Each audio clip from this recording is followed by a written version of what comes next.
at the Kessler Foundation, we have multiple exoskeletons and dermaskeletons. Exoskeletons are devices that provide mobility assistance for walking or gait retraining. So gait being the ability to walk. And what we're doing at Kessler Foundation is we're using those devices to help individuals regain the ability to walk, to help with functional recovery. So the devices we received about 5 years ago, and we've gotten different devices over the last 5 years.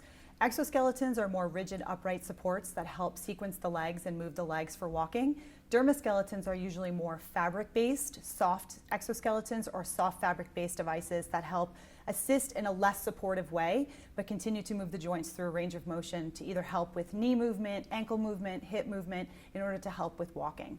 Most of the research that I'm doing is in brain injury, so we're dealing with acquired brain injury, traumatic brain injury, as well as stroke. And the problem that you're dealing with is you have asymmetrical weakness of the lower extremity. So you have weakness on one side and potentially more strength on another side.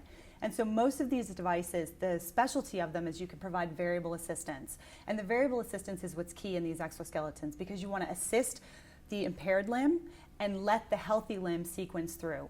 And the nice part about these devices is the software. So what you have in the software is the ability to provide assistance or remove assistance.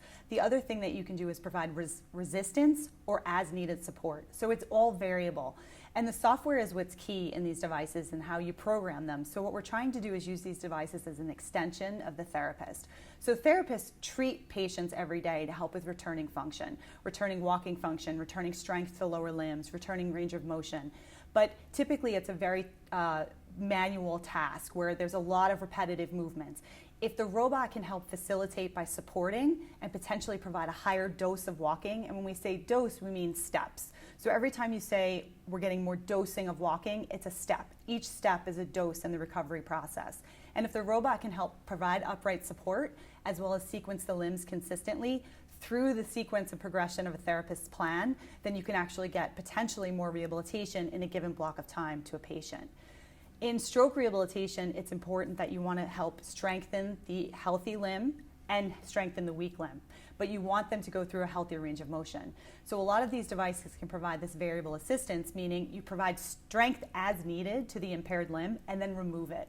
So you can provide resistance or assistance during the stroke rehabilitation process to recover function of the lower limbs.